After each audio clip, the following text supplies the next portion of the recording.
This is a review for the Theragun Mini. This is affectionately marketed as the 4th generation portable muscle treatment massage gun from Theragun. I believe normally this goes for around $200 US, but I've seen it listed on Amazon for closer to $150. Luckily mine was a gift, so out of sight, out of mind. This is a rechargeable battery-powered device encased in a... Wait, is that Paul George? Boo, Clippers, boo.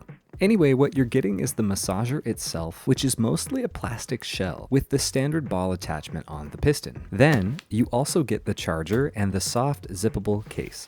If you're not sure if this is right for you, they include a convenient product comparison table on the Amazon product page. Product dimensions are listed out at 5.4 by 4.3 by 1.6 inches, and the gun weighs in at 1.4 pounds. You get 3 operating speeds with an advertised 150-minute battery life, although I'm not sure if they mean at minimum or maximum speed. The piston's amplitude of revolution is 12 millimeters. Assuming they're using the word amplitude correctly, this would mean the total dynamic range of motion is 24 millimeters. The Theragun Mini contains a QX35 brushless motor with, quote, quiet force technology, LOL, but it can apparently drive 20 pounds of force. When you start thinking about the surface contact you'll have with the ball tip attachment, you can imagine the pressure will feel significant. Okay, so should you buy? Short answer is yes, absolutely.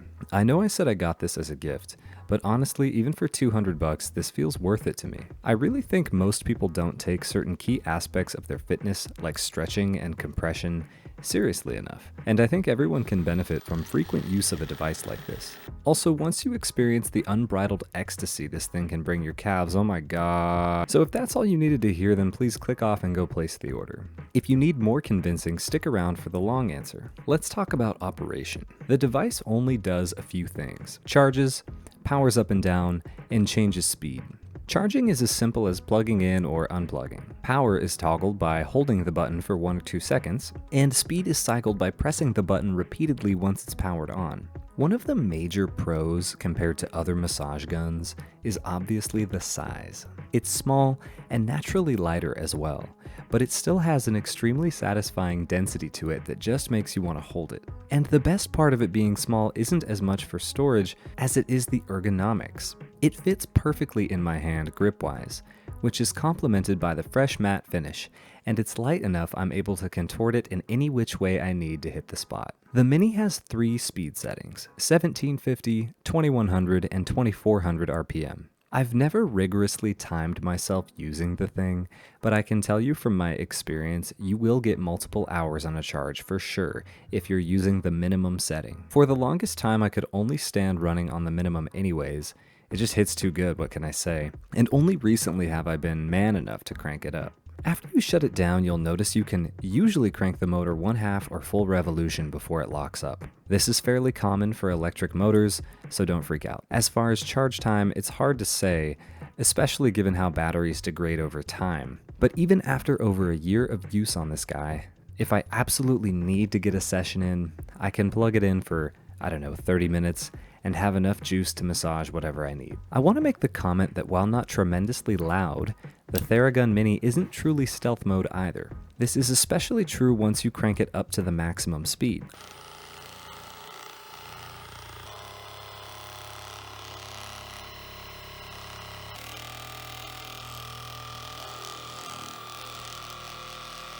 I find that most of the sound doesn't even come from the rotation of the piston itself, but rather from the vibration of your body and the furniture you're sitting on. Seriously, if you're sitting on something firm that has a solid connection to a hard-surfaced floor, it really feels like it can shake a whole room sometimes. I might be worried about downstairs neighbors getting annoyed, but if I sit on my bed, I feel like it absorbs most of the energy. Of course, if you're using this outside or in a lively public space like the gym, the sound won't be an issue. The charging cable is about 3 feet long, which is just enough that maybe you could run it while charging if you're willing to sit right by the outlet. As you'll see at some point in the video, the outlet fork is detachable, and I'm using the US configuration. I can't remember for the life of me if it actually came with adapters for other countries. Just from browsing various product pages, it's not clear to me these are even sold with adaptable plugs in all cases. Something to watch out for anyway. You do get a nifty little case to store the thing in. Or maybe it's for travel? I don't know. Honestly, the case isn't that functional. It's not hard, so it won't protect the device from damage if it falls or something falls on it. It's also so perfectly fitted you can't store the charging cable in the case with it, which is awkward. It's also not waterproof. It probably serves best as a dust protector. Not that the thing is super sensitive to dust anyway. It's strange because the case has this little loop on the side as if they expect you to strap it onto your carabiner and be on your merry way. But given the weight, it's a little bit more than I'd want dangling at my side or behind me. If I was going to take this backpacking, I would just stuff it inside the pack for better weight distribution. It's very volume efficient anyways. In summary, for a $200 device, I think the case leaves a lot to be desired. I think that's about all there is I can say about this thing. I hope that was as encompassing as a review as possible. So please like and leave any comments if you have any questions. I'm happy to help. I'm sure I've missed something that someone was wondering about. I appreciate you watching. Let me know if there's any way I can improve these videos, and let me know if there's anything you want to see. Other than that, have a fantastic day. If I'm gonna fall, I'ma hit the ground running. And if there ain't a ground, I'ma flow, start flying. You can't keep me down, stop trying.